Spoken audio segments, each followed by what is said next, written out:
Mais ce jour-là, un des escalators était hors service. Je me souviens que toutes les marches de l'appareil avaient été retirées.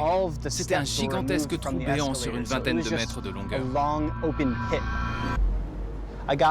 J'étais presque arrivé tout en haut de l'escalator lorsque l'appareil a arrêté de monter.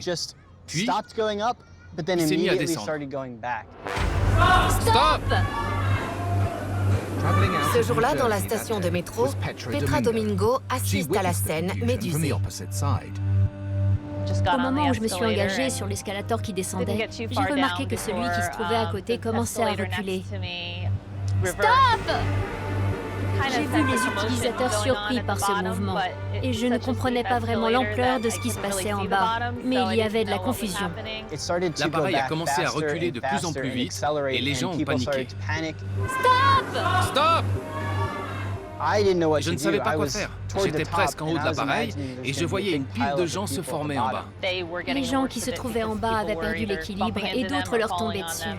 C'était une vision assez effrayante parce que les gens hurlaient et paniquaient. Brian doit agir vite pour éviter le désastre. J'ai décidé de sauter et de me mettre sur l'entablement que l'on trouve généralement entre deux escalators. Mais l'escalator d'à côté était celui qui était hors service. Je n'avais aucune sortie. J'étais un peu coincé sur l'entablement et j'avais peur qu'une personne en train de glisser vers le bas me fasse tomber dans le trou béant. Dans ce genre de situation, l'instinct prend les commandes. Nombre d'êtres humains vont suivre ceux qui se trouvent à proximité. On appelle ça l'effet pantomime. On regarde devant ou derrière pour voir les réactions des autres et suivre le mouvement.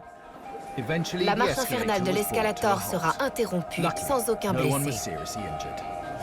Dès mon premier jour de travail, j'avais une histoire amusante à raconter à mes nouveaux collègues. Un escalator est censé monter ou descendre, pas les deux en même temps.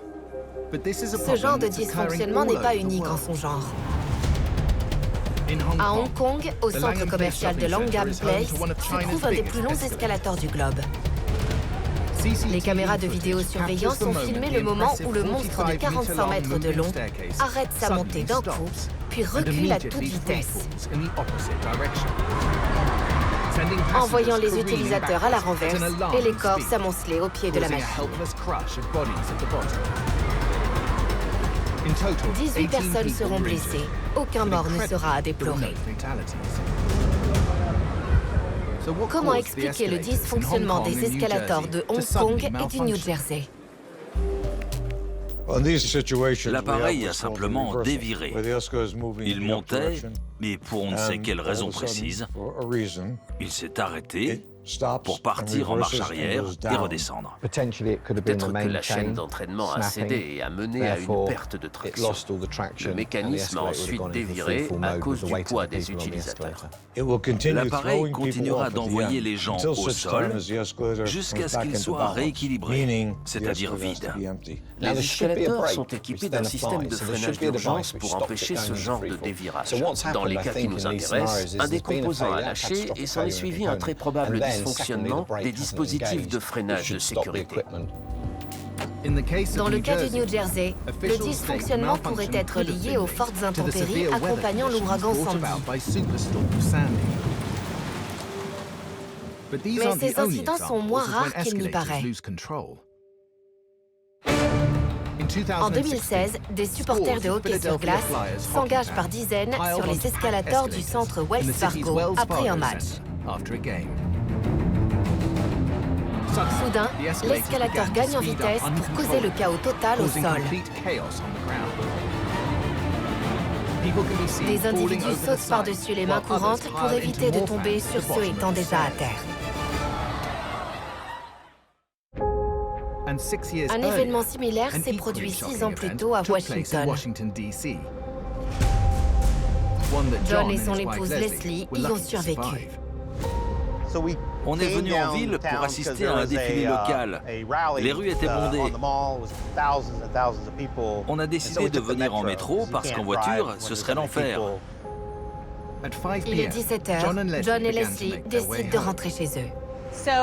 On s'est dirigé vers la station de métro la plus proche et on n'était apparemment pas les seuls à avoir eu cette idée. Il y avait beaucoup de monde. Donc on a décidé de prendre le métro à la station L'Enfant Plaza et il y avait tout autant de monde. Mais on devait rentrer chez nous. Il y avait du monde qui arrivait de partout. Ils venaient de cette direction, de celle-ci, pour s'engouffrer dans la station. Les 3 escalators servaient à descendre, donc personne ne quittait la station. C'était rien qu'une entrée. Les escalators étaient bondés. Impossible d'ajouter une personne de plus. Ne soupçonnant en rien le danger qui guette, il s'engage sur un des escalators. On était à mi-descente, peut-être un peu plus, je me souviens plus. Oui, un peu plus. Oui, on était collés les uns aux autres, comme ça. Quand on est arrivé à ce niveau, à peu près, on a entendu un genre de cliquetis métallique, puis chute libre. L'appareil accélérait. Je voyais des gens empilés au sol en bas. On était tous déséquilibrés. C'était très surprenant parce qu'on ne s'y attendait pas. Je me trouvais devant et j'ai été projeté sur les côtés de la rampe. J'ai glissé sur l'entablement pour finir par terre en roulade.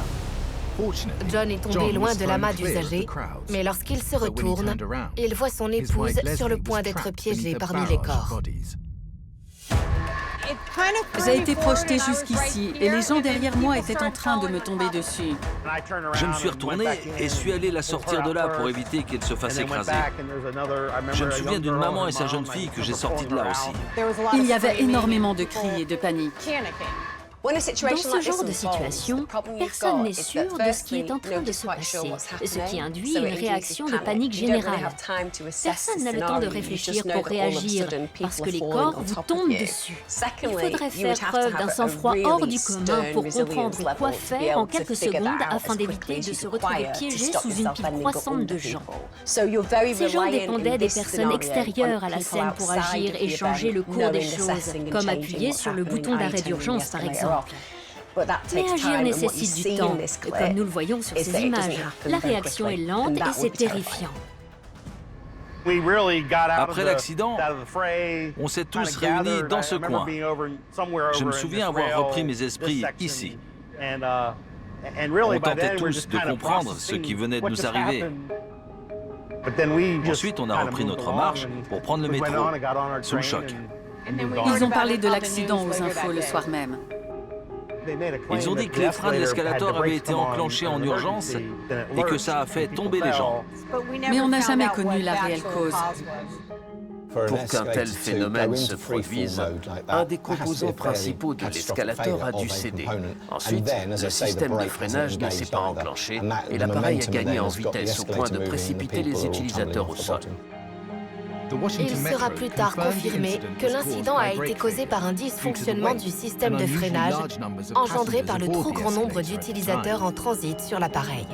Pendant un petit moment, j'ai eu un peu peur de réutiliser ces engins. Mais avec le temps, je me suis dit que je n'avais simplement pas eu de chance ce jour-là et que les probabilités qu'une telle éventualité se reproduise étaient infimes. Donc j'ai sauté le pas et aujourd'hui, c'est un lointain souvenir. La rareté de ces incidents est due au fait que les escalators sont équipés de nombreux composants censés les empêcher. Les escalators sont tous équipés d'autocollants de sécurité divers, de lignes jaunes sur les marches et la plaque de peigne, d'une plaque de sécurité, d'éclairage et de main courante. Mais ils sont également équipés d'éléments de sécurité qu'on ne voit pas, car ils se trouvent à l'intérieur de l'appareil. Leur rôle est d'assurer un fonctionnement parfait de l'appareil. Et si ce n'est pas le cas, alors la marche de l'escalator est interrompue pour éviter les drames. Mais les dysfonctionnements des dispositifs de sécurité ne sont pas les seules causes d'accidents. Les escalators nous transportent depuis plus d'un siècle et font partie des moyens de transport les plus sûrs de la planète. Il y a 1 million d'escalators en service dans le monde pour environ 8 milliards de trajets par jour, de quoi relier la Terre à Mars. D'après les statistiques, le coefficient d'accident par escalator est de 0,2. Si on se fie au nombre de personnes empruntant des escalators chaque année, les chances d'avoir un accident d'escalator sont environ 1 sur 13 millions. Un escalator est équipé d'une chaîne d'entraînement pour faire avancer les marches. Un télésiège fonctionne exactement de la même façon, mais cette fois dans les airs. Et en cas de problème, les conséquences peuvent être tout aussi terrifiantes. Comme le découvert